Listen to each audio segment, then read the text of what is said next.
60년을 살아오며 당신을 가장 피곤하게 만든 건 무엇이었습니까? 잠시 눈을 감고 생각해 보십시오. 사람입니까? 돈입니까? 자식입니까?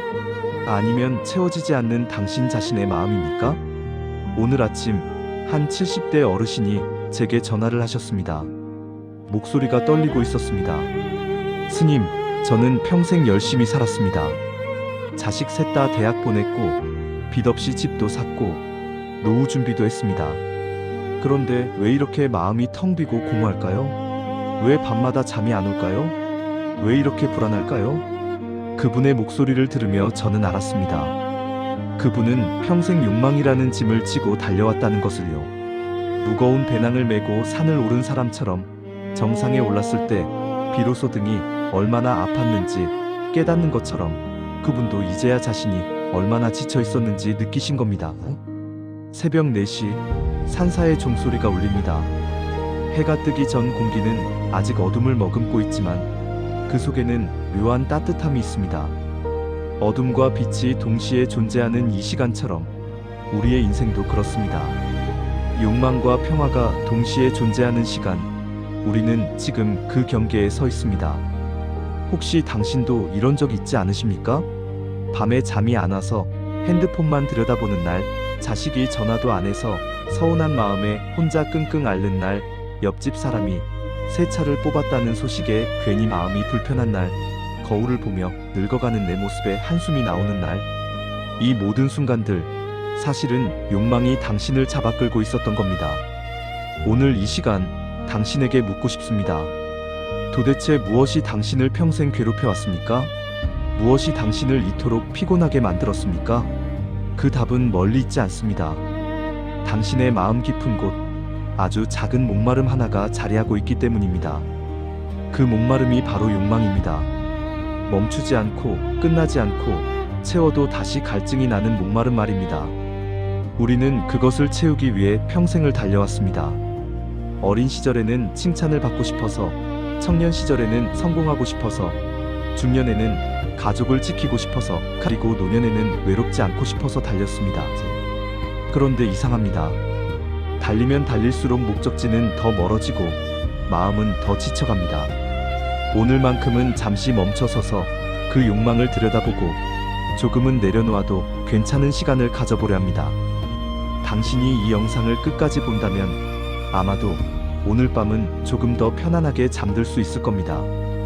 왜냐하면 오늘 당신을 평생 무겁게 짓눌러온 그 정체를 정확히 알려드릴 테니까요. 자, 이제 마음을 천천히 가라앉히고 부드러운 호흡과 함께 이 여정을 시작해 보겠습니다. 본격적인 이야기로 들어가기 전에 한 가지만 부탁드립니다. 이 영상이 당신에게 작은 위로가 된다면 채널 구독과 좋아요를 눌러주십시오. 당신의 따뜻한 참여가 이 이야기를 더 많은 분들에게 전할 수 있는 힘이 됩니다. 감사합니다. 이제 천천히 본문으로 들어갑니다. 사람은 태어나면서부터 무언가를 갈망합니다. 아기는 엄마의 젖을 찾고, 아이는 칭찬을 원하고, 학생은 1등을 바라고, 청년은 성공을 꿈꿉니다. 이것은 자연스러운 것처럼 보입니다. 누구나 그렇게 살아왔으니까요. 그런데 여기서 한 가지 질문을 던져봅니다. 욕망은 정말 자연스러운 것일까요? 아니면 우리가 자연스럽다고 착각하도록 길들여진 것일까요? 지난주에 한 50대 여성분을 만났습니다. 그분은 아파트 평수 때문에 괴로워하고 계셨습니다. 지금 사는 집은 23평인데 옆집 친구가 32평으로 이사를 갔답니다. 그날부터 그분의 마음은 편치 않았습니다. 친구 집에 놀러 갔을 때 넓은 거실을 보는 순간 갑자기 자기 집이 너무 작아 보였답니다. 베란다에서 커피를 마시는 친구의 모습이 너무 여유로워 보였고 자기는 왠지 초라해 보였습니다. 그날 밤 그분은 잠을 이루지 못했습니다. 남편에게 이사 이야기를 꺼냈지만 남편은 지금도 충분하다며 고개를 저었습니다. 그러자 더 답답했습니다. 왜 남편은 이해를 못할까? 왜 나만 이렇게 마음이 불편할까? 나는 뭔가 잘못된 걸까? 그분은 제게 물었습니다. 스님, 더 나은 걸 원하는 게 잘못인가요? 이게 욕심인가요? 저는 그분에게 되물었습니다. 어제까지는 지금 집이 불편하셨습니까? 그분은 고개를 저었습니다. 아니요, 어제까지는 괜찮았어요. 그럼 오늘 갑자기 집이 작아진 겁니까? 그분은 잠시 말이 없었습니다. 그리고 천천히 말했습니다. 집이 작아진 게 아니라 제 마음이 커진 것 같아요. 바로 이겁니다. 욕망의 시작입니다. 욕망은 집이 작아서 생기는 게 아닙니다. 마음의 그릇이 커져서 생기는 겁니다. 부처님은 욕망을 가래, 즉 목마른 사랑이라고 불렀습니다. 말 그대로 아무리 마셔도 갈증이 가시지 않는 마음의 병입니다. 물을 마시면 마실수록 더 목이 마른 병에 걸린 사람처럼 욕망도 채우면 채울수록 더 커집니다. 처음에 23평이 좋았던 사람이 32평을 보면 32평이 필요해집니다. 그리고 32평에 살게 되면 또 어떻게 될까요? 42평을 보게 됩니다. 그 다음엔 단독주택을 보게 되고 그 다음엔 빌라를 보게 됩니다. 끝이 없습니다. 이것이 욕망의 본질입니다. 욕망은 채워질 수 없습니다. 왜냐하면 욕망의 본질은 채움이 아니라 갈증 그 자체이기 때문입니다. 어린 시절을 생각해 보십시오. 그때는 무엇을 원했습니까? 초등학생 때는 친구들보다 예쁜 필통, 멋진 운동화, 인기 있는 장난감이 전부였습니다. 중학생이 되니 좋은 성적, 예쁜 외모, 친구들의 인정이 필요했습니다. 고등학생이 되니 대학이 중요했고, 대학생이 되니 취업이 중요했습니다. 직장인이 되니 승진이 중요했고, 결혼하니 집이 중요했고, 아이를 낳으니 교육이 중요했습니다. 돌이켜보면 우리는 평생 무언가가 중요했습니다. 그런데 이상한 건 그 중요한 것들을 다 얻었는데도 여전히 마음은 허전하다는 겁니다. 왜일까요? 욕망은 결과가 아니라 과정이기 때문입니다.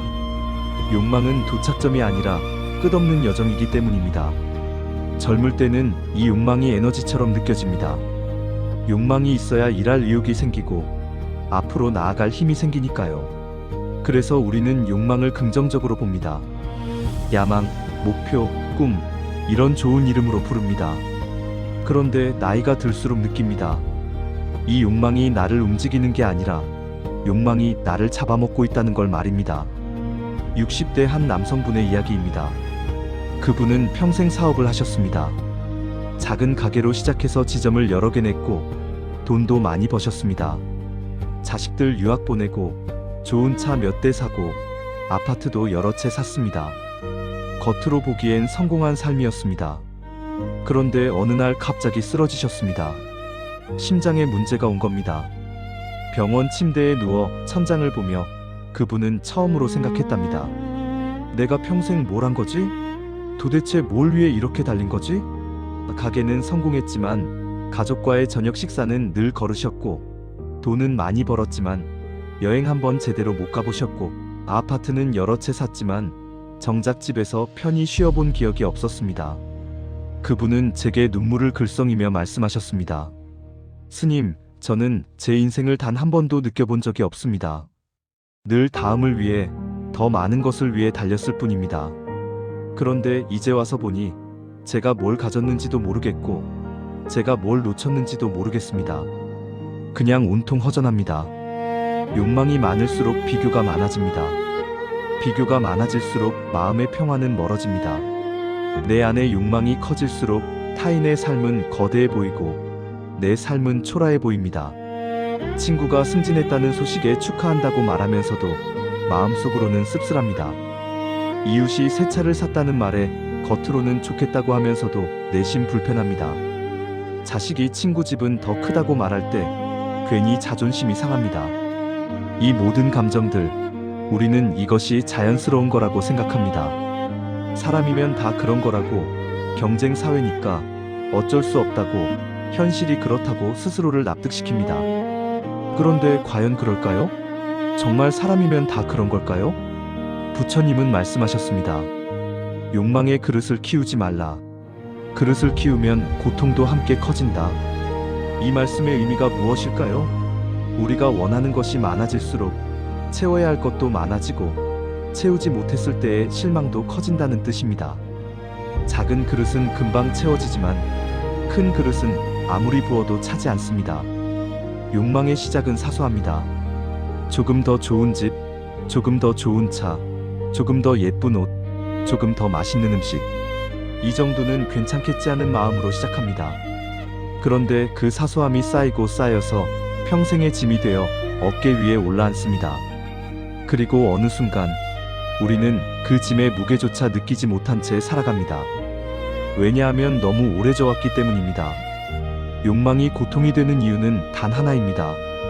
욕망은 가졌을 때의 기쁨보다 잃을까 하는 두려움을 더 크게 만들기 때문입니다. 이것이 욕망의 함정입니다. 한 40대 직장인을 상담한 적이 있습니다. 그분은 10년을 모아서 드디어 아파트를 샀습니다. 계약서에 도장을 찍는 순간 정말 행복했답니다. 평생의 꿈을 이룬 것 같았답니다. 그런데 그 기쁨은 정확히 3일을 갔답니다. 왜일까요? 집을 사자마자 대출 이자가 시작됐습니다. 매달 나가는 돈이 부담스러웠습니다.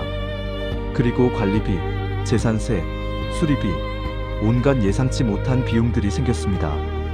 거기다 집값이 떨어질까봐 부동산 뉴스를 매일 확인했습니다. 금리가 오른다는 소식에 가슴이 철렁했고, 옆 동네 집값이 올랐다는 소식에 우리 집은 왜 안 오르나 초조해졌습니다.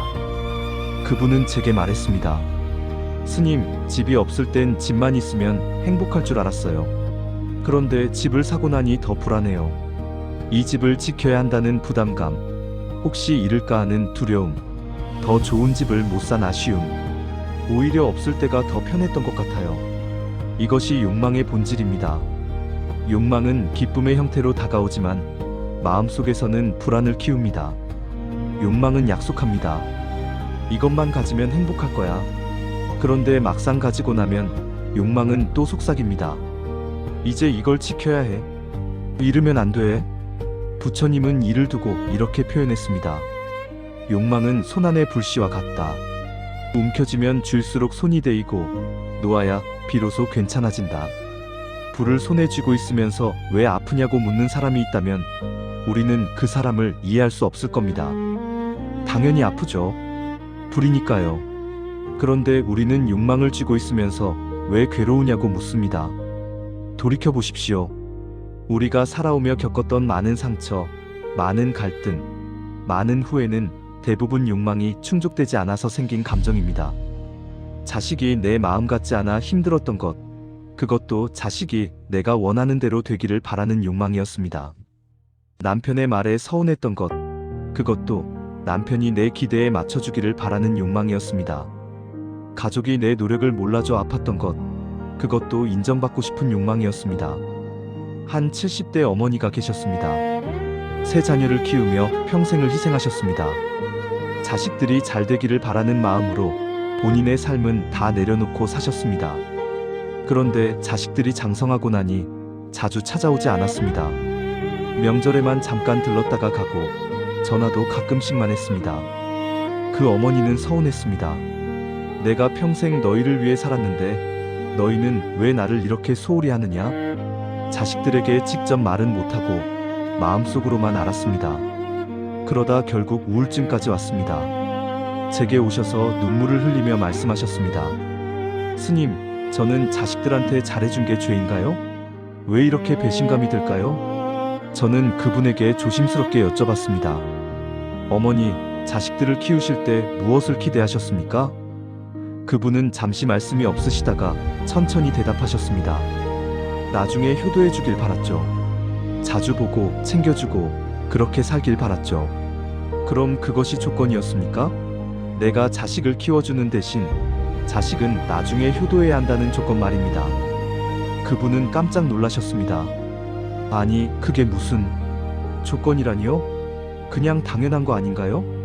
바로 여기에 욕망이 숨어 있습니다. 우리는 우리의 기대를 당연하다고 생각합니다. 내가 이렇게 했으니 상대방도 당연히 저렇게 해줘야 한다고 생각합니다. 그런데 상대방이 내 기대대로 움직이지 않으면 우리는 배신감을 느낍니다. 분노합니다. 슬퍼합니다. 이 모든 감정의 뿌리에는 욕망이 있습니다. 상대방이 내 뜻대로 되길 바라는 욕망 말입니다. 자식도 마찬가지입니다. 우리는 자식이 좋은 대학에 가기를, 좋은 직장에 다니기를, 좋은 사람 만나 결혼하기를, 손자 낳아주기를 바랍니다. 하나하나가 다 욕망입니다. 그런데 우리는 이것을 사랑이라고 착각합니다. 자식을 위해서라는 말로 포장하지만 사실은 내 기대를 자식에게 투사하는 겁니다. 진짜 사랑은 조건이 없습니다. 진짜 사랑은 기대가 없습니다. 진짜 사랑은 그냥 있는 그대로를 받아들이는 겁니다. 그런데 우리의 사랑에는 늘 조건이 붙습니다. 네가 이렇게 하면 사랑해줄게. 네가 저렇게 하면 인정해줄게. 이것은 사랑이 아니라 거래입니다. 그리고 거래가 성사되지 않을 때 우리는 고통받습니다. 배우자 관계도 마찬가지입니다. 결혼 초기에는 서로 사랑한다고 생각합니다. 그런데 시간이 지나면서 기대가 생깁니다. 남편은 아내가 이렇게 해주길 바라고, 아내는 남편이 저렇게 해주길 바랍니다. 로맨틱하게 대해주길, 살림을 완벽하게 해주길, 돈을 많이 벌어오길, 자식들을 잘 챙겨주길, 시댁 친정을 잘 모시길. 끝이 없습니다. 그리고 상대방이 내 기대에 못 미치면 실망합니다. 당신은 왜 이것도 모르냐며 한숨을 쉽니다. 다른 집 남편은 다 하는데 당신만 안 한다며 비교합니다. 내가 당신을 위해 이렇게 했는데 당신은 나한테 뭘 해줬냐며 따집니다. 이 모든 말 속에는 욕망이 숨어 있습니다. 상대방이 내 뜻대로 되길 바라는 욕망 말입니다. 욕망은 사람을 전진시키기도 하지만 동시에 사람을 묶어둡니다. 욕망은 날개를 달아주는 것처럼 보이지만 사실은 발목에 쇠사슬을 채우는 겁니다. 우리는 자유롭게 날고 있다고 착각하지만 사실은 욕망의 줄에 묶여서 같은 자리를 빙빙 도는 겁니다. 저는 종종 법당을 찾아오는 분들의 표정을 봅니다. 대부분 힘들어 보입니다. 어깨가 축 처져 있고 눈빛에 생기가 없고 말투에 한숨이 섞여 있습니다. 그분들에게 물어봅니다. 무엇이 힘드십니까? 그러면 각자 다른 대답을 합니다. 돈 문제, 건강 문제, 가족 문제, 외로움, 노후 불안. 하지만 자세히 들어보면 결국 같은 이야기입니다. 내가 원하는 대로 되지 않아서 힘들다는 이야기입니다. 욕망을 쫓는 것이 당연한 줄 알고 살아왔지만 사실 욕망에서 벗어날 때 비로소 삶은 단순해지고 평화로워집니다. 이것을 깨닫는 순간 인생의 전환점이 옵니다. 내려놓는다는 말을 들으면 사람들은 종종 오해합니다. 포기하라는 뜻이냐고, 아무것도 하지 말라는 뜻이냐고, 욕심 없이 살라는 뜻이냐고 묻습니다. 아닙니다. 내려놓음은 포기가 아닙니다. 내려놓음은 방향 전환입니다. 지금까지 우리는 밖을 향해 달려왔습니다. 더 많은 것을 얻기 위해, 더 높은 곳에 오르기 위해, 더 나은 사람이 되기 위해 밖을 향해 손을 뻗었습니다. 그런데 내려놓음은 그 손을 거두어 안으로 향하게 하는 겁니다. 밖이 아니라 안을, 세상이 아니라 나를, 가짐이 아니라 있음을 보는 겁니다. 한 60대 남성분이 계셨습니다. 평생 사업가로 사셨습니다. 성공한 사람이었습니다. 그런데 어느 날 갑자기 모든 것이 허무해졌답니다. 회의에 앉아 있는데 문득 이런 생각이 들었답니다. 내가 지금 뭐 하는 거지? 이게 대체 무슨 의미가 있지? 그분은 그날 결정했습니다. 회사를 아들에게 넘기고 작은 시골집으로 내려가기로요. 주변 사람들은 말렸습니다. 아직 젊은데 왜 은퇴하느냐? 돈을 더 벌어야지. 아깝다. 하지만 그분은 그냥 내려갔습니다. 1년 뒤에 다시 만났을 때 그분의 얼굴이 완전히 달라져 있었습니다. 예전엔 늘 긴장된 표정이었는데 이제는 여유가 있었습니다. 눈빛도 맑아졌고 목소리도 부드러워졌습니다. 제가 물었습니다. 무엇이 달라지셨습니까? 그분이 웃으며 대답했습니다. 스님, 저는 평생 뭔가를 채우려고 살았어요. 돈도 채우고 명예도 채우고 인정도 채우고. 그런데 시골에 내려와서 처음으로 비우는 삶을 살고 있어요. 아침에 일어나면 할 일이 별로 없어요. 그냥 마당 쓸고 텃밭 가꾸고 책 읽고 산책하고 그게 다예요. 그런데 이상하게 이렇게 사는 게 더 행복해요. 예전엔 하루에 10가지 일을 했는데도 마음이 허전했는데 지금은 2-3가지 일만 해도 마음이 충만해요. 이것이 내려놓음의 힘입니다. 내려놓음은 인생을 비우는 것이 아니라 불필요한 짐을 덜어내는 겁니다. 우리는 평생 무거운 짐을 지고 산을 올랐습니다. 그 짐이 필요하다고 생각했습니다. 그런데 어느 순간 깨닫습니다. 이 짐의 대부분은 사실 필요 없는 것들이었다는 걸 말입니다. 내려놓음은 나는 부족하다는 말이 아닙니다. 내려놓음은 나는 이미 충분하다는 고백입니다. 더 가질 필요가 없다는 게 아니라 지금 가진 것만으로도 괜찮다는 깨달음입니다. 생각해 보십시오. 지금 당신이 가진 것들을요. 숨을 쉴 수 있고, 걸을 수 있고, 볼 수 있고, 들을 수 있습니다. 밥을 먹을 수 있고, 잠을 잘 수 있고, 생각할 수 있습니다. 이것만으로도 사실은 큰 축복입니다. 그런데 우리는 이것을 당연하게 여깁니다. 그리고 없는 것만 생각합니다.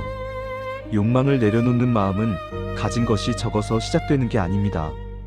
욕망을 내려놓는 마음은 가진 것이 많든 적든 상관없이 이제는 편안하고 싶다는 마음에서 시작됩니다.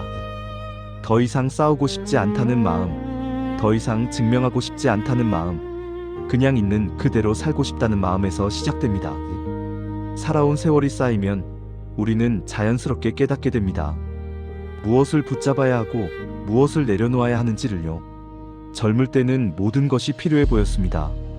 돈도 명예도 인정도 성공도 다 필요해 보였습니다. 그런데 60대에 들어서면 알게 됩니다. 정말 필요한 건 마음의 평화뿐이라는 것을요. 평화로운 마음으로 하루를 시작하고 평화로운 마음으로 하루를 마치는 것. 누구와도 싸우지 않고 누구를 미워하지 않고 누구를 부러워하지 않는 것. 그냥 있는 그대로 받아들이고 흘러가는 대로 따라가는 것. 이것이 내려놓음의 결과입니다. 욕망을 놓기 시작하면 가장 먼저 찾아오는 것은 비어있음입니다. 이 비어있음이 처음에는 어색합니다. 마치 늘 시끄럽게 켜놓던 텔레비전을 갑자기 꺼놓은 것처럼 조용합니다. 너무 조용해서 오히려 불편합니다. 뭔가 해야 할 것 같은데 할 게 없습니다. 뭔가 채워야 할 것 같은데 채울 게 없습니다. 한 50대 여성분이 이런 경험을 하셨습니다. 평생 남편과 자식들 뒷바라지하며 사셨습니다. 아침 일찍 일어나 밥 차리고 청소하고 빨래하고 장 보고 또 저녁 차리고 하루가 정신없이 지나갔습니다. 그런데 자식들이 다 독립하고 나니 갑자기 할 일이 없어졌습니다. 아침에 일어나도 차릴 밥이 2그릇뿐입니다. 청소할 방도 줄었고 빨래도 적어졌습니다. 오후 2시쯤 되면 할 일이 다 끝났습니다. 그럼 뭘 해야 할까요? TV를 켜도 재미없고 친구한테 전화해도 다들 바쁘고 그렇다고 밖에 나갈 곳도 마땅치 않았습니다. 그분은 처음에 이 시간이 너무 힘들었답니다. 공허했답니다. 마치 자기가 쓸모없는 사람이 된 것 같았답니다. 그래서 또 일을 만들었습니다. 청소를 2번 하고 반찬을 여러 가지 만들고 집안 구석구석을 정리했습니다. 그런데 그것도 한계가 있었습니다. 결국 그분은 법당을 찾아오셨습니다. 스님, 저는 이제 뭘 하며 살아야 할까요? 평생 가족을 위해 살았는데 이제 그 역할도 끝났어요. 저는 이제 필요 없는 사람 같아요. 그분의 목소리에는 깊은 상실감이 묻어 있었습니다. 저는 그분에게 말씀드렸습니다. 지금 느끼시는 그 공허함, 그것은 나쁜 게 아닙니다. 그것은 새로운 시작입니다. 평생 채우는 삶을 사셨으니 이제는 비우는 삶을 배울 시간입니다. 아무것도 하지 않아도 괜찮습니다. 그냥 앉아서 차 한 잔 마시며 창밖을 바라보는 것, 그것만으로도 충분합니다. 그분은 처음엔 이해하지 못하셨습니다. 아무것도 안 하는 게 어떻게 삶이 될 수 있냐고 물으셨습니다. 하지만 시간이 지나면서 조금씩 달라지셨습니다. 아침에 일어나서 서두르지 않고 천천히 움직이기 시작했습니다. 밥을 차려도 느긋하게 차렸습니다. 오후에 할 일이 없으면 그냥 마루에 앉아 햇볕을 쬐었습니다. 3개월쯤 지났을 때 그분이 다시 오셨습니다. 표정이 많이 밝아져 있었습니다. 스님, 이상한 일이에요. 예전엔 하루 종일 바쁘게 움직여도 피곤했는데 요즘은 별로 안 해도 괜찮아요.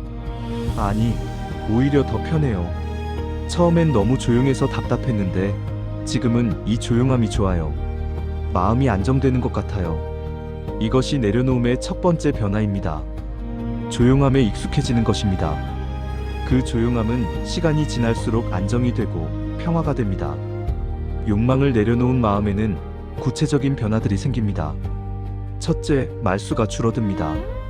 예전엔 이것저것 할 말이 많았습니다. 남의 일에 대해서도 한마디씩 했고, 세상 돌아가는 일에 대해서도 불평했고, 자식 걱정, 돈 걱정, 미래 걱정을 입에 달고 살았습니다. 그런데 욕망을 내려놓으면 말할 것이 별로 없어집니다. 왜냐하면 마음속에서 끓어오르는 것이 없으니까요. 둘째, 판단이 줄어듭니다. 예전엔 모든 것을 좋다 나쁘다, 옳다 그르다로 나눴습니다. 저 사람은 잘못됐다, 이건 불공평하다, 세상이 왜 이 모양이냐? 끊임없이 판단하고 평가했습니다. 그런데 욕망을 내려놓으면 판단할 필요가 없어집니다. 그냥 있는 그대로 보게 됩니다. 좋고 나쁨이 아니라 그냥 그렇구나 하고 받아들이게 됩니다. 셋째, 비교가 줄어듭니다. 이것이 가장 큰 변화입니다. 예전엔 늘 남과 비교했습니다. 저 사람은 집이 더 크고, 저 사람은 자식이 더 잘 됐고, 저 사람은 돈이 더 많고, 비교할 때마다 마음이 불편했습니다. 그런데 욕망을 내려놓으면 비교할 이유가 없어집니다. 남이 잘 되든 못 되든 내 삶과는 상관이 없다는 걸 깨닫습니다. 대신 무엇이 늘어날까요? 관찰이 늘어납니다. 예전엔 보지 못했던 것들이 보입니다. 아침에 피는 꽃, 저녁에 지는 해, 바람에 흔들리는 나뭇잎, 새소리, 빗소리. 이런 것들이 예전엔 그냥 지나쳤는데 이제는 보입니다. 그리고 그것을 보는 것만으로도 마음이 편안해집니다. 감사도 늘어납니다. 예전엔 당연한 것들이 이제는 감사해집니다. 밥을 먹을 수 있다는 것, 잠을 잘 수 있다는 것, 걸을 수 있다는 것, 숨을 쉴 수 있다는 것. 이런 사소한 것들이 얼마나 큰 축복인지 깨닫게 됩니다. 침착함도 늘어납니다. 예전엔 작은 일에도 쉽게 흔들렸습니다. 누가 뭐라고 하면 기분 나빴고, 계획대로 안 되면 짜증났고, 예상치 못한 일이 생기면 당황했습니다. 그런데 욕망을 내려놓으면 마음이 단단해집니다. 웬만한 일에는 흔들리지 않습니다. 욕망을 내려놓은 사람은 사소한 일에 화내지 않습니다. 왜냐하면 화낼 이유가 없으니까요. 예전 같으면 왜 이렇게 했어? 라고 따졌을 일들이 이제는 그럴 수도 있지 하고 넘어갑니다. 음식이 짜도 괜찮고, 날씨가 더워도 괜찮고, 버스가 늦어도 괜찮습니다. 모든 것이 그냥 괜찮습니다. 사람의 말에도 크게 흔들리지 않습니다. 예전엔 누가 나에 대해 뭐라고 하면 밤새 생각했습니다. 왜 저런 말을 했을까? 나를 무시하는 건가? 내가 뭘 잘못했나? 온갖 생각이 꼬리를 물었습니다. 그런데 욕망을 내려놓으면 남의 말이 그냥 남의 말일 뿐입니다. 상처받을 이유가 없습니다. 타인이 잘 되어도 질투하지 않습니다. 이것이 정말 신기한 변화입니다. 예전엔 친구가 좋은 소식을 전하면 겉으로는 축하한다고 하면서도 속으로는 씁쓸했습니다. 나는 왜 안 될까? 하는 생각이 자동으로 떠올랐습니다. 그런데 욕망을 내려놓으면 진심으로 축하할 수 있습니다. 왜냐하면 남의 성공이 내 실패를 의미하지 않는다는 걸 알기 때문입니다. 과거의 상처도 조금씩 희미해집니다. 평생 품고 살았던 원망, 후회, 분노가 서서히 풀립니다. 왜 그때 그랬을까 하며 괴로워하던 기억들이 이제는 그때는 그럴 수밖에 없었지 하고 받아들여집니다. 과거를 용서하게 되고 자신도 용서하게 됩니다. 가장 놀라운 변화는 몸의 긴장이 줄어든다는 것입니다. 욕망이 많을 때는 늘 몸에 힘이 들어가 있습니다. 어깨가 굳어 있고 목이 뻣뻣하고 턱에 힘이 들어가 있습니다. 자신도 모르게 주먹을 쥐고 있고 이를 악물고 있습니다. 이것은 마음의 긴장이 몸으로 드러난 것입니다. 그런데 욕망을 비우기 시작하면 몸이 먼저 반응합니다. 어깨가 자연스럽게 내려가고 호흡이 깊어지고 얼굴 근육이 풀립니다. 잠도 더 잘 오고 소화도 잘 되고 두통도 줄어듭니다. 마음이 편해지면 몸도 편해지기 때문입니다. 한 70대 어머니가 이런 말씀을 하셨습니다. 스님, 신기해요. 저는 평생 어깨가 아팠어요. 병원에 가도 별 이상이 없다고 했는데 늘 무겁고 아팠어요. 그런데 요즘은 어깨가 가벼워요. 특별히 치료한 것도 없는데 말이에요. 그분은 몰랐지만 저는 알았습니다. 그분이 자식에 대한 걱정을 내려놓으면서 어깨의 짐도 함께 내려놓은 거라는 걸요. 몸이 편해지면 사람의 얼굴에도 평화가 드리워집니다. 얼굴은 거짓말을 하지 않습니다. 마음이 편한 사람은 얼굴에서 빛이 납니다. 주름이 있어도 부드럽고 나이가 들어도 아름답습니다. 반대로 마음이 불편한 사람은 아무리 화장을 해도 표정이 굳어 있습니다. 욕망을 내려놓은 사람의 눈빛을 보면 알 수 있습니다. 맞습니다. 탁하지 않습니다. 무언가를 쟁취하려는 날카로움이 없고 무언가를 잃을까 하는 두려움도 없습니다. 그냥 고요합니다. 그 고요한 눈빛 앞에서는 말을 하지 않아도 위로가 됩니다. 60대 이후의 삶은 더 가지는 시간이 아니라 더 내려놓는 시간입니다. 이것은 슬픈 일이 아닙니다. 오히려 축복입니다. 왜냐하면 이제야 비로소 진짜 자유를 맛볼 수 있는 시간이 왔기 때문입니다. 젊을 때는 무언가를 얻어야 했습니다.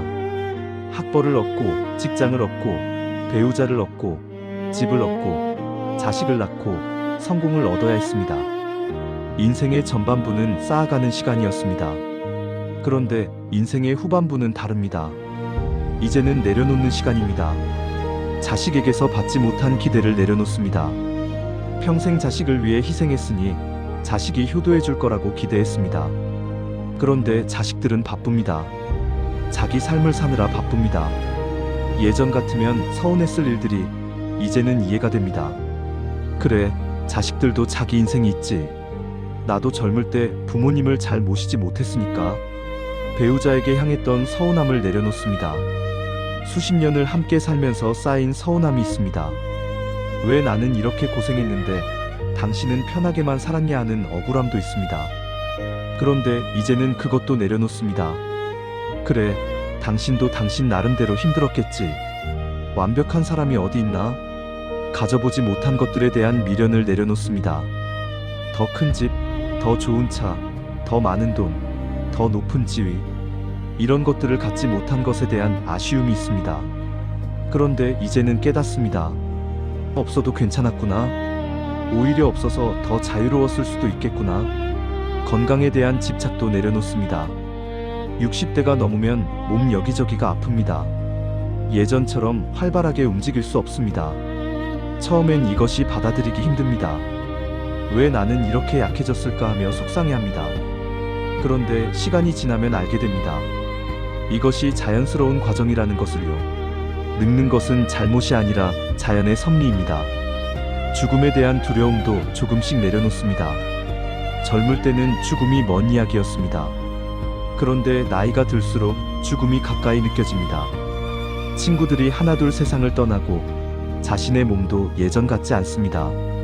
처음엔 이것이 무섭습니다. 그런데 욕망을 내려놓으면 죽음도 달라 보입니다. 죽음은 끝이 아니라 또 다른 시작일 수 있습니다. 아니, 시작도 끝도 아니라 그냥 흘러가는 것일 뿐입니다. 비우는 사람은 늙지 않습니다. 물론 육체는 늙어갑니다. 주름이 생기고 머리가 휘어지고 허리가 굽습니다. 하지만 마음은 늙지 않습니다. 아니, 오히려 젊어집니다. 마음에 짐이 없으니 눈빛이 가볍고 표정이 여리고 말투가 부드럽습니다. 한 80대 할머니를 뵌 적이 있습니다. 나이는 많으셨지만 얼굴이 정말 아름다웠습니다. 주름이 많았지만 그 주름 하나하나가 부드러웠습니다. 눈빛이 맑았고 미소가 따뜻했습니다. 제가 여쭤봤습니다. 할머니, 비결이 뭡니까? 할머니는 웃으시며 말씀하셨습니다. 비결은 없어요. 그냥 욕심이 없어요. 가진 것도 별로 없고 바라는 것도 별로 없어요. 그냥 하루하루 감사하며 살아요. 비운 마음은 젊음보다 더 큰 아름다움을 가집니다. 젊음은 육체의 아름다움이지만 비움은 영혼의 아름다움입니다. 젊음은 시간이 지나면 사라지지만 비움은 시간이 지날수록 깊어집니다. 부처님은 이렇게 말씀하셨습니다. 마음을 비우면 세상이 들어온다. 무슨 뜻일까요? 마음이 욕망으로 꽉 차 있을 때는 아무것도 들어올 공간이 없습니다. 좋은 것을 봐도 보이지 않고 좋은 말을 들어도 들리지 않습니다. 왜냐하면 내 욕망이 너무 시끄러워서 다른 소리가 들리지 않기 때문입니다. 그런데 마음을 비우면 공간이 생깁니다. 그 공간으로 세상이 들어옵니다. 바람이 들어오고, 햇살이 들어오고, 새소리가 들어오고, 사람의 미소가 들어옵니다. 비로소 세상을 있는 그대로 느낄 수 있습니다. 나이가 들수록 비움은 지혜가 됩니다. 비워야 할 것이 많아지고 비울 줄 알아야 즐겁습니다. 젊을 때는 가진 것이 많아야 행복하다고 생각했습니다. 그런데 나이가 들면 깨닫습니다. 가진 것이 적을수록 행복할 수 있다는 것을요. 짐이 많으면 여행이 힘듭니다. 가벼운 배낭 하나만 메고 떠나는 여행이 가장 자유롭습니다. 인생도 마찬가지입니다. 짐을 많이 지고 가면 힘듭니다. 가벼워야 멀리 갈 수 있고 비워야 자유로울 수 있습니다. 나이 들면 잃어가는 과정이 아닙니다. 나이 들면 가지지 않아도 괜찮아지는 과정입니다. 젊을 때는 가지지 않으면 불안했습니다. 그런데 나이가 들면 가지지 않아도 괜찮다는 걸 압니다. 아니, 오히려 가지지 않는 것이 더 편하다는 걸 압니다. 이것이 인생 후반부의 선물입니다. 비움의 지혜를 배울 수 있는 시간, 욕망에서 자유로워질 수 있는 시간, 진짜 나를 만날 수 있는 시간. 이것이 바로 60대 이후의 축복입니다. 그렇다면 구체적으로 어떻게 욕망을 내려놓을 수 있을까요? 막연하게 내려놓으라고 하면 어떻게 해야 할지 모릅니다. 그래서 실제로 실천할 수 있는 방법을 말씀드리겠습니다. 첫 번째 방법은 내가 원하는 것이 아니라 내가 이미 가진 것을 바라보는 연습입니다. 우리는 평생 없는 것만 봤습니다. 더 큰 집, 더 좋은 차, 더 많은 돈, 더 착한 자식. 없는 것을 보면 볼수록 마음은 공허해집니다. 그런데 시선을 돌려서 가진 것을 보면 어떨까요? 아침에 눈을 뜨면 이렇게 생각해 보십시오. 오늘도 눈을 떴구나. 감사하다. 그냥 눈을 뜬 것, 이것만으로도 감사할 일입니다. 어젯밤 잠든 사람 중에 오늘 깨어나지 못한 사람도 있습니다. 당신은 깨어났습니다. 이것이 첫 번째 축복입니다. 물을 마실 때도 그렇습니다. 아, 시원하다가 아니라 물을 마실 수 있어서 감사하다고 생각해 보십시오. 당연한 것 같지만 당연하지 않습니다.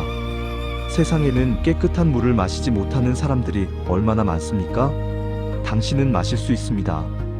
밥을 먹을 때도, 걸을 때도, 숨을 쉴 때도 마찬가지입니다. 모든 순간순간이 사실은 기적입니다. 그런데 우리는 이것을 당연하게 여깁니다. 당연하게 여기는 순간 감사는 사라지고 욕망만 남습니다. 이 연습을 매일 하십시오. 하루에 3가지만 찾아보십시오. 내가 이미 가진 것, 감사할 것 3가지를요. 처음에는 어색하고 억지스러울 수 있습니다. 그래도 계속하십시오. 한 달쯤 지나면 자연스러워집니다. 3달쯤 지나면 습관이 됩니다. 1년쯤 지나면 당신의 마음이 완전히 달라져 있을 겁니다. 두 번째 방법은 남의 삶이 아닌 내 삶의 속도를 따라가는 연습입니다. 우리는 늘 남과 비교하며 살았습니다. 저 사람은 벌써 저기까지 갔는데 나는 왜 여기 있을까? 나는 뒤처지는 건 아닐까? 더 빨리 가야 하는 건 아닐까? 이런 생각이 우리를 조급하게 만들었습니다. 그런데 생각해 보십시오. 인생은 경주가 아닙니다. 1등을 해야 하는 게임이 아닙니다. 남보다 빨리 가야 이기는 게 아닙니다. 각자의 속도가 있고 각자의 길이 있습니다. 어떤 사람은 빨리 가고 어떤 사람은 천천히 갑니다. 그것은 좋고 나쁨의 문제가 아니라 그냥 다름의 문제입니다. 당신의 속도를 찾으십시오. 남들이 뛰어간다고 해서 당신도 뛸 필요는 없습니다. 천천히 걸어도 괜찮습니다. 아니, 때로는 멈춰서도 괜찮습니다. 길가에 앉아 쉬어가도 괜찮습니다. 중요한 것은 목적지가 아니라 지금 이 순간입니다. 한 60대 남성분이 이런 이야기를 하셨습니다. 평생 앞만 보고 달렸는데 어느 날 문득 뒤를 돌아보니 아무도 없더랍니다. 친구들도 가족도 모두 다른 길을 가고 있더랍니다. 그때 깨달았답니다. 아, 나는 혼자 경주하고 있었구나. 이길 필요도 없는 경주를 혼자 하고 있었구나. 그분은 그날부터 달리기를 멈췄습니다. 그리고 자기 속도를 찾기 시작했습니다. 남들이 뭐라고 하든 상관없이 자기가 편한 속도로 살기 시작했습니다. 그러자 신기하게도 삶이 즐거워졌습니다. 세 번째 방법은 무언가를 얻기 위해 애쓰기보다 지금의 순간을 음미하는 연습입니다. 우리는 늘 미래를 위해 현재를 희생했습니다. 내일을 위해 오늘을 참고, 다음 주를 위해 이번 주를 버티고, 노후를 위해 지금을 포기했습니다. 그렇게 평생을 미래를 위해 살았습니다. 그런데 정작 그 미래가 왔을 때 우리는 또 다른 미래를 걱정합니다. 끝이 없습니다. 평생 미래만 보고 살다가 정작 현재는 한 번도 제대로 살지 못하고 인생이 끝나버립니다. 지금 이 순간을 음미하십시오. 차 한 잔을 마신다면 그냥 습관적으로 마시지 마십시오. 천천히 마시십시오. 따뜻함을 느끼고 향을 맡고 맛을 음미하십시오. 그 순간에만 집중하십시오. 산책을 한다면 걸으면서 딴 생각하지 마십시오. 발이 땅에 닿는 느낌, 바람이 피부에 닿는 느낌, 주변의 소리, 풍경, 모든 것을 느끼십시오. 과거를 생각하지 말고 미래를 걱정하지 말고 오직 지금 이 순간에만 있으십시오. 이것을 명상이라고 부르기도 하지만 사실 명상이라는 거창한 이름을 붙일 필요도 없습니다. 그냥 지금 여기에 있는 것, 그것만으로 충분합니다. 이 세 가지를 반복하면 마음의 그릇은 점점 작아집니다. 욕망의 그릇이 작아진다는 뜻입니다. 그 작은 그릇은 금방 채워집니다. 조금만 있어도 충분하고 조금만 누려도 행복합니다. 그리고 채워진 마음은 안정되고 흔들리지 않습니다. 내려놓는다는 것은 훈련이 아니라 성장입니다. 억지로 참는 것이 아니라 자연스럽게 익어가는 과정입니다. 덜 익은 과일은 떫고 딱딱하지만 잘 익은 과일은 부드럽고 달콤합니다. 마음도 마찬가지입니다. 젊을 때는 날카롭고 각이 져 있지만 나이가 들수록 부드러워지고 달콤해집니다. 성장은 멀리 가는 것이 아니라 깊어지는 것입니다. 높이 올라가는 것이 아니라 뿌리를 내리는 것입니다. 마음이 깊어질수록 욕망은 자연스럽게 작아집니다. 나무가 뿌리를 깊이 내리면 바람에 흔들리지 않듯이 마음이 깊어지면 욕망에 흔들리지 않습니다. 욕망에서 벗어난 사람의 마음은 고요합니다. 고요함, 이 단어를 들으면 어떤 느낌이 드십니까? 어떤 사람들은 고요함을 적막하고 쓸쓸한 것이라고 생각합니다. 아무것도 없는 텅 빈 공간, 소리 하나 없는 무서운 침묵, 그런 것을 떠올립니다. 하지만 진짜 고요함은 그런 게 아닙니다. 진짜 고요함은 더 이상 흔들릴 필요가 없다는 뜻입니다. 바다를 생각해 보십시오. 바람이 불면 파도가 일고 폭풍이 오면 물결이 거칩니다. 하지만 바다 깊은 곳은 언제나 고요합니다. 표면이 아무리 요동쳐도 깊은 곳은 흔들리지 않습니다. 마음도 마찬가지입니다. 욕망이 많을 때 우리 마음은 표면과 같습니다. 작은 바람에도 출렁이고 작은 소식에도 흔들립니다. 누가 나를 어떻게 보는지, 누가 앞서가는지, 내가 뒤처지는 건 아닌지 끊임없이 신경 쓰입니다. 하지만 욕망을 내려놓으면 마음이 깊어집니다. 바다의 깊은 곳처럼 표면에서 무슨 일이 일어나든 흔들리지 않는 단단한 평화가 생깁니다. 한 분을 소개하고 싶습니다. 75세 할아버지였습니다. 처음 뵀을 때 그분은 불안해 보였습니다.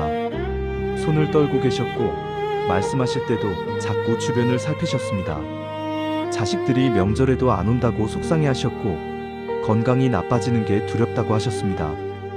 혼자 사시는 게 외롭다고도 하셨습니다. 그분과 1년 동안 자주 이야기를 나눴습니다. 차를 마시며 산책을 하며 때로는 그냥 함께 앉아 침묵하며 시간을 보냈습니다. 그분은 조금씩 변하기 시작했습니다.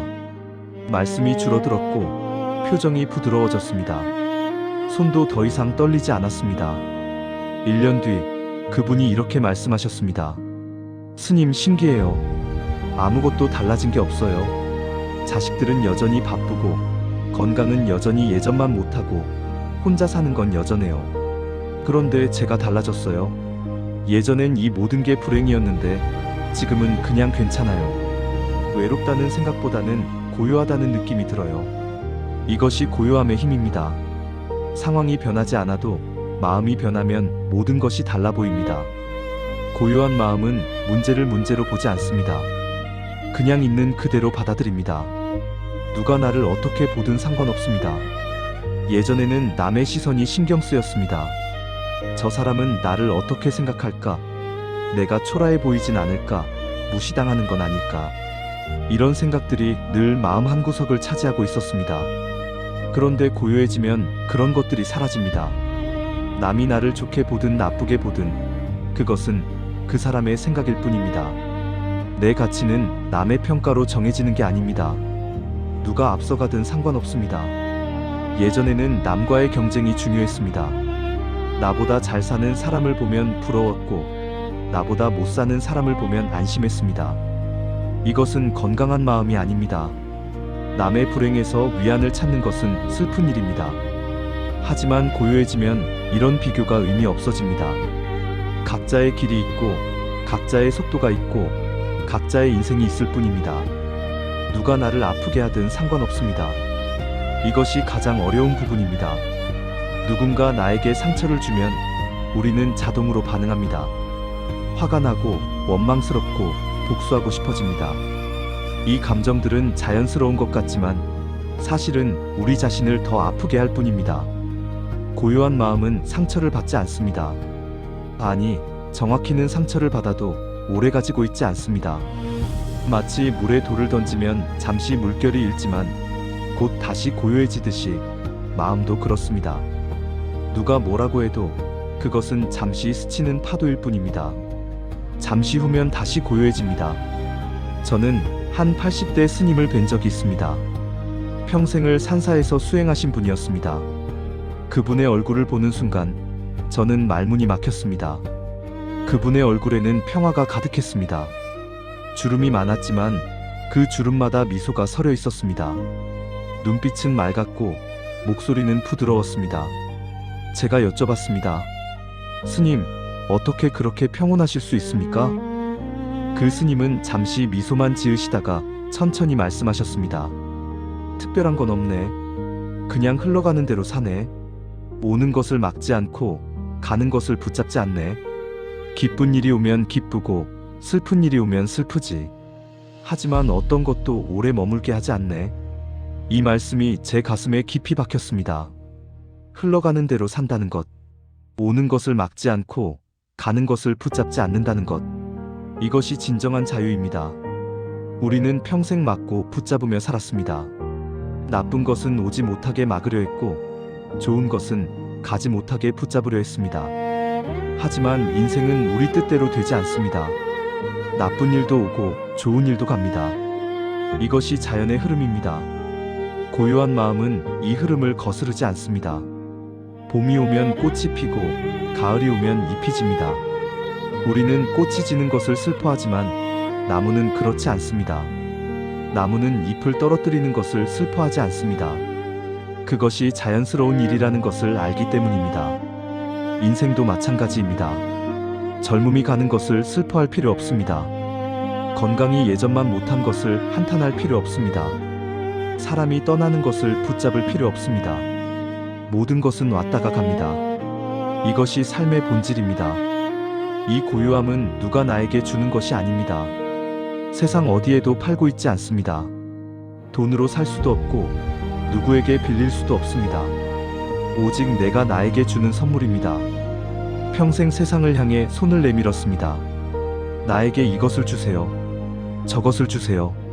끊임없이 구걸하며 살았습니다. 그런데 이제는 손을 거둡니다. 세상을 향한 손을 거두고 나를 향해 손을 내밉니다. 그리고 나 자신에게 말합니다. 이제 그만 쉬어도 괜찮아. 이만하면 충분해. 잘 살아왔어. 욕망을 내려놓는 순간 우리는 비로소 자기 자신에게 돌아옵니다. 평생 밖에서 헤매다가 집에 돌아오는 것과 같습니다. 세상 구석구석을 헤매며 행복을 찾았지만 정작 행복은 내 안에 있었습니다. 평화를 찾아 멀리 떠났지만 평화는 내 마음속에 있었습니다. 참된 나를 만나는 순간은 고요합니다. 아무 말이 필요 없습니다. 그냥 앉아서 나를 바라봅니다. 오랜만에 만난 옛 친구처럼 말없이 마주 앉아 차를 마십니다. 그 순간이 평화입니다. 그리고 그 순간 깨닫습니다. 내가 찾아 헤맸던 평화는 사실 마음을 비우는 데 있었구나. 내가 평생 갈구했던 행복은 무언가를 얻는 데 있지 않고 무언가를 놓는 데 있었구나. 내가 원했던 자유는 더 많이 가지는 게 아니라 덜 원하는 데 있었구나. 이것이 고요한 마음이 주는 마지막 선물입니다. 깨달음. 인생의 진짜 의미를 깨닫는 것입니다. 우리는 평생 잘못된 방향으로 달려왔습니다. 행복이 밖에 있다고 믿고 밖으로만 뛰었습니다. 그런데 이제 알았습니다. 행복은 안에 있었다는 것을요. 이 깨달음은 머리로 아는 것이 아닙니다. 가슴으로, 온몸으로 느끼는 것입니다. 책에서 읽어서 아는 것이 아니라 직접 경험해서 아는 것입니다. 그래서 이 깨달음은 흔들리지 않습니다. 누가 뭐라고 해도 변하지 않습니다. 한 70대 여성분이 계셨습니다. 평생 불안하게 사셨답니다. 돈이 없어서 자식 걱정에, 남편 문제로, 건강 때문에 늘 무언가 걱정거리가 있었답니다. 그런데 어느 날 갑자기 모든 것이 괜찮아졌답니다. 상황이 달라진 게 아니라 그분의 마음이 달라진 겁니다. 스님, 신기한 일이에요. 지금도 돈은 별로 없고 자식들은 여전히 바쁘고 몸은 여기저기 아프고 다 똑같아요. 그런데 저는 이제 괜찮아요. 불안하지 않아요. 그냥 이대로 괜찮아요. 이게 내 인생이구나. 이만하면 잘 살았구나 하는 생각이 들어요. 그분의 얼굴에는 미소가 있었습니다. 진짜 미소였습니다. 억지로 짓는 미소가 아니라 마음 깊은 곳에서 우러나오는 미소였습니다. 그 미소를 보는 순간 저는 알았습니다. 그분이 진짜 평화를 찾으셨다는 것을요. 고요한 마음을 가진 사람은 아름답습니다. 젊음의 아름다움과는 다릅니다. 외모의 아름다움과도 다릅니다. 영혼의 아름다움입니다. 그 아름다움 앞에서는 말이 필요 없습니다. 그냥 함께 있는 것만으로도 위로가 됩니다. 당신도 그런 사람이 될 수 있습니다. 아니, 당신은 이미 그런 사람입니다. 다만 그것을 아직 깨닫지 못했을 뿐입니다. 욕망의 껍질을 하나하나 벗겨내면 그 안에 있는 참된 당신을 만나게 될 겁니다. 그 참된 당신은 이미 완전합니다. 이미 충분합니다. 이미 평화롭습니다. 욕망에서 벗어난 사람의 마음은 고요합니다. 고요함, 이 단어를 들으면 어떤 느낌이 드십니까? 어떤 사람들은 고요함을 적막하고 쓸쓸한 것이라고 생각합니다. 아무것도 없는 텅 빈 공간, 소리 하나 없는 무서운 침묵, 그런 것을 떠올립니다. 하지만 진짜 고요함은 그런 게 아닙니다. 진짜 고요함은 더 이상 흔들릴 필요가 없다는 뜻입니다. 바다를 생각해 보십시오. 바람이 불면 파도가 일고 폭풍이 오면 물결이 거칩니다. 하지만 바다 깊은 곳은 언제나 고요합니다. 표면이 아무리 요동쳐도 깊은 곳은 흔들리지 않습니다. 마음도 마찬가지입니다. 욕망이 많을 때 우리 마음은 표면과 같습니다. 작은 바람에도 출렁이고 작은 소식에도 흔들립니다. 누가 나를 어떻게 보는지, 누가 앞서가는지, 내가 뒤처지는 건 아닌지 끊임없이 신경 쓰입니다. 하지만 욕망을 내려놓으면 마음이 깊어집니다. 바다의 깊은 곳처럼 표면에서 무슨 일이 일어나든 흔들리지 않는 단단한 평화가 생깁니다. 한 분을 소개하고 싶습니다. 75세 할아버지였습니다. 처음 뵀을 때 그분은 불안해 보였습니다. 손을 떨고 계셨고 말씀하실 때도 자꾸 주변을 살피셨습니다. 자식들이 명절에도 안 온다고 속상해하셨고 건강이 나빠지는 게 두렵다고 하셨습니다. 혼자 사시는 게 외롭다고도 하셨습니다. 그분과 1년 동안 자주 이야기를 나눴습니다. 차를 마시며 산책을 하며 때로는 그냥 함께 앉아 침묵하며 시간을 보냈습니다. 그분은 조금씩 변하기 시작했습니다. 말씀이 줄어들었고 표정이 부드러워졌습니다. 손도 더 이상 떨리지 않았습니다. 1년 뒤 그분이 이렇게 말씀하셨습니다. 스님, 신기해요. 아무것도 달라진 게 없어요. 자식들은 여전히 바쁘고 건강은 여전히 예전만 못하고 혼자 사는 건 여전해요. 그런데 제가 달라졌어요. 예전엔 이 모든 게 불행이었는데 지금은 그냥 괜찮아요. 외롭다는 생각보다는 고요하다는 느낌이 들어요. 이것이 고요함의 힘입니다. 상황이 변하지 않아도 마음이 변하면 모든 것이 달라 보입니다. 고요한 마음은 문제를 문제로 보지 않습니다. 그냥 있는 그대로 받아들입니다. 누가 나를 어떻게 보든 상관없습니다. 예전에는 남의 시선이 신경 쓰였습니다. 저 사람은 나를 어떻게 생각할까? 내가 초라해 보이진 않을까? 무시당하는 건 아닐까. 이런 생각들이 늘 마음 한구석을 차지하고 있었습니다. 그런데 고요해지면 그런 것들이 사라집니다. 남이 나를 좋게 보든 나쁘게 보든 그것은 그 사람의 생각일 뿐입니다. 내 가치는 남의 평가로 정해지는 게 아닙니다. 누가 앞서가든 상관없습니다. 예전에는 남과의 경쟁이 중요했습니다. 나보다 잘 사는 사람을 보면 부러웠고 나보다 못 사는 사람을 보면 안심했습니다. 이것은 건강한 마음이 아닙니다. 남의 불행에서 위안을 찾는 것은 슬픈 일입니다. 하지만 고요해지면 이런 비교가 의미 없어집니다. 각자의 길이 있고 각자의 속도가 있고 각자의 인생이 있을 뿐입니다. 누가 나를 아프게 하든 상관없습니다. 이것이 가장 어려운 부분입니다. 누군가 나에게 상처를 주면 우리는 자동으로 반응합니다. 화가 나고 원망스럽고 복수하고 싶어집니다. 이 감정들은 자연스러운 것 같지만 사실은 우리 자신을 더 아프게 할 뿐입니다. 고요한 마음은 상처를 받지 않습니다. 아니, 정확히는 상처를 받아도 오래 가지고 있지 않습니다. 마치 물에 돌을 던지면 잠시 물결이 일지만 곧 다시 고요해지듯이 마음도 그렇습니다. 누가 뭐라고 해도 그것은 잠시 스치는 파도일 뿐입니다. 잠시 후면 다시 고요해집니다. 저는 한 80대 스님을 뵌 적이 있습니다. 평생을 산사에서 수행하신 분이었습니다. 그분의 얼굴을 보는 순간 저는 말문이 막혔습니다. 그분의 얼굴에는 평화가 가득했습니다. 주름이 많았지만 그 주름마다 미소가 서려 있었습니다. 눈빛은 맑았고 목소리는 부드러웠습니다. 제가 여쭤봤습니다. 스님, 어떻게 그렇게 평온하실 수 있습니까? 그 스님은 잠시 미소만 지으시다가 천천히 말씀하셨습니다.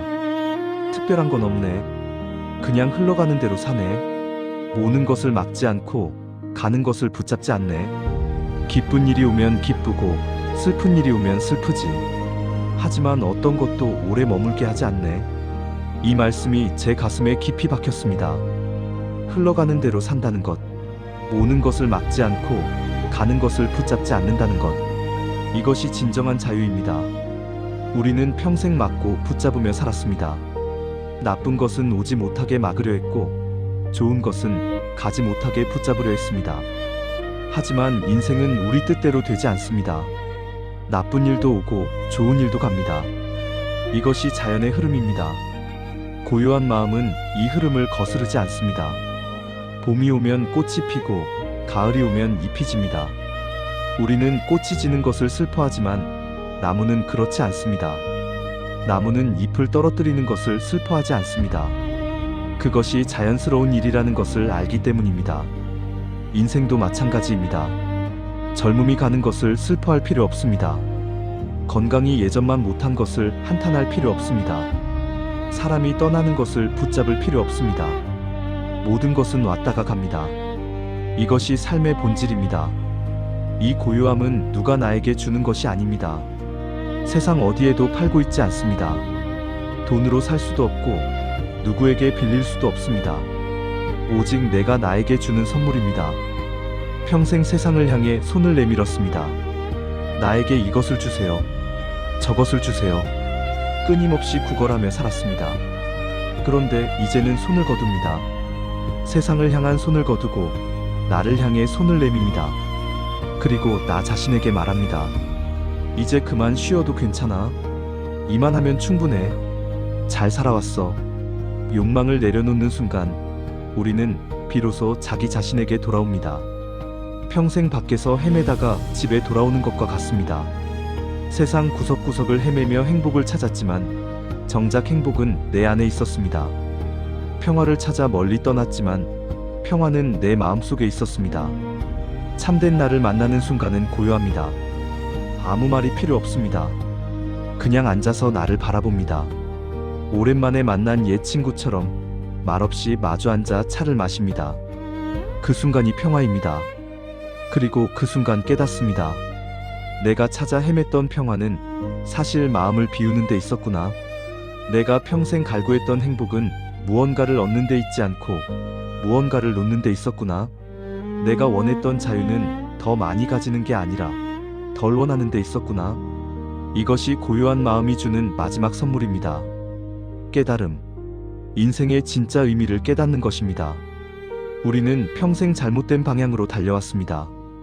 행복이 밖에 있다고 믿고 밖으로만 뛰었습니다. 그런데 이제 알았습니다. 행복은 안에 있었다는 것을요. 이 깨달음은 머리로 아는 것이 아닙니다. 가슴으로, 온몸으로 느끼는 것입니다. 책에서 읽어서 아는 것이 아니라 직접 경험해서 아는 것입니다. 그래서 이 깨달음은 흔들리지 않습니다. 누가 뭐라고 해도 변하지 않습니다. 한 70대 여성분이 계셨습니다. 평생 불안하게 사셨답니다. 돈이 없어서 자식 걱정에, 남편 문제로, 건강 때문에 늘 무언가 걱정거리가 있었답니다. 그런데 어느 날 갑자기 모든 것이 괜찮아졌답니다. 상황이 달라진 게 아니라 그분의 마음이 달라진 겁니다. 스님, 신기한 일이에요. 지금도 돈은 별로 없고 자식들은 여전히 바쁘고 몸은 여기저기 아프고 다 똑같아요. 그런데 저는 이제 괜찮아요. 불안하지 않아요. 그냥 이대로 괜찮아요. 이게 내 인생이구나. 이만하면 잘 살았구나 하는 생각이 들어요. 그분의 얼굴에는 미소가 있었습니다. 진짜 미소였습니다. 억지로 짓는 미소가 아니라 마음 깊은 곳에서 우러나오는 미소였습니다. 그 미소를 보는 순간 저는 알았습니다. 그분이 진짜 평화를 찾으셨다는 것을요. 고요한 마음을 가진 사람은 아름답습니다. 젊음의 아름다움과는 다릅니다. 외모의 아름다움과도 다릅니다. 영혼의 아름다움입니다. 그 아름다움 앞에서는 말이 필요 없습니다. 그냥 함께 있는 것만으로도 위로가 됩니다. 당신도 그런 사람이 될 수 있습니다. 아니, 당신은 이미 그런 사람입니다. 다만 그것을 아직 깨닫지 못했을 뿐입니다. 욕망의 껍질을 하나하나 벗겨내면 그 안에 있는 참된 당신을 만나게 될 겁니다. 그 참된 당신은 이미 완전합니다. 이미 충분합니다. 이미 평화롭습니다. 오늘 이 긴 이야기를 다 듣고 나니 어떤 느낌이 드십니까? 혹시 마음속에 잔잔한 물결이 일고 있지 않습니까? 그 물결은 욕망이 사라져서 생긴 것이 아닙니다. 욕망을 바라보는 눈이 조금 더 부드러워졌기 때문에 생긴 물결입니다. 저는 오늘 당신에게 욕망을 없애라고 말하지 않았습니다. 욕망은 인간의 자연스러운 모습입니다. 완전히 없앨 수도 없고 없앨 필요도 없습니다. 다만 욕망에 끌려다니지 말고 욕망을 바라볼 줄 알라는 것입니다. 욕망이 일어날 때 그것을 알아차리십시오. 아, 지금 내 마음에 욕망이 일어나고 있구나. 나는 지금 무언가를 원하고 있구나. 이렇게 알아차리는 것만으로도 욕망은 힘을 잃습니다. 욕망이 무서운 것은 우리가 그것을 모를 때입니다. 욕망인 줄 모르고 그것이 당연하다고 생각할 때 욕망은 우리를 지배합니다. 하지만 욕망을 알아차리면 욕망과 나 사이에 거리가 생깁니다. 이것은 욕망이고 나는 나다. 이렇게 분리가 됩니다. 그러면 욕망은 더 이상 나를 끌고 다니지 못합니다. 나는 욕망을 바라보는 사람이 되고 욕망은 그냥 지나가는 구름이 됩니다. 지금 이 순간에도 바람은 스치고 있습니다. 창밖에서, 산에서, 들에서 바람이 불고 있습니다. 바람은 머물지 않습니다. 왔다가 갑니다. 욕망도 마찬가지입니다. 일어났다가 사라집니다. 문제는 우리가 그 욕망을 붙잡고 놓지 않는 것입니다. 하루는 흘러가고 있습니다. 아침이 왔다가 저녁이 되고 또 밤이 되고 다시 아침이 옵니다. 시간은 멈추지 않습니다. 계속 흘러갑니다. 우리 인생도 그렇습니다. 어제가 있었고 오늘이 있고 내일이 올 겁니다. 이 흐름을 막을 수는 없습니다. 하지만 이 흐름 속에서 우리는 선택할 수 있습니다. 욕망에 떠밀려 흘러갈 것인가, 아니면 고요한 마음으로 흐름을 따라갈 것인가, 저항하며 살 것인가, 아니면 받아들이며 살 것인가, 붙잡고 살 것인가, 아니면 놓아주며 살 것인가. 삶은 조용히 우리에게 말을 건넵니다. 아침의 햇살로, 저녁의 노을로, 밤의 별빛으로 말을 건넵니다. 놓아야 편안해진다. 비워야 자유로워진다. 멈춰야 보인다. 이 속삭임을 들을 수 있습니까? 오늘 이 시간이 당신에게 작은 전환점이 되기를 바랍니다. 당장 모든 욕망을 내려놓을 수는 없을 겁니다. 그럴 필요도 없습니다. 다만 오늘 하루만 한 가지만 내려놓아 보십시오. 오늘 하루만 비교하지 말아 보십시오. 오늘 하루만 가진 것에 감사해 보십시오. 그렇게 하루하루를 살다 보면 어느새 당신의 마음이 가벼워져 있을 겁니다. 어깨에 짐이 줄어들고 얼굴에 미소가 늘어나고 밤에 잠이 더 잘 올 겁니다. 그리고 어느 날 문득 깨닫게 될 겁니다. 아, 나는 이제 자유롭구나. 욕망의 사슬에서 풀려났구나. 오늘 당신의 마음이 조금 더 가벼워졌기를 바랍니다. 오늘 밤 당신이 편안하게 잠들 수 있기를 바랍니다. 내일 아침 당신이 미소로 하루를 시작할 수 있기를 바랍니다. 그리고 언제가 됐든 당신이 진정한 평화를 찾을 수 있기를 바랍니다. 그 평화는 멀리 있지 않습니다. 당신의 마음속에 지금 이 순간에 이미 있습니다. 다만 욕망의 소음 때문에 듣지 못했을 뿐입니다. 조용히 귀를 기울여 보십시오. 당신의 마음 깊은 곳에서 들려오는 목소리를 들어보십시오. 그 목소리는 이렇게 말하고 있을 겁니다. 너는 이미 충분해. 이만하면 잘했어. 이제 쉬어도 괜찮아. 그 목소리를 믿으십시오. 그것이 진실입니다. 다음 시간에도 또 당신의 마음이 쉬어갈 곳을 만들겠습니다. 그때까지 평안하십시오.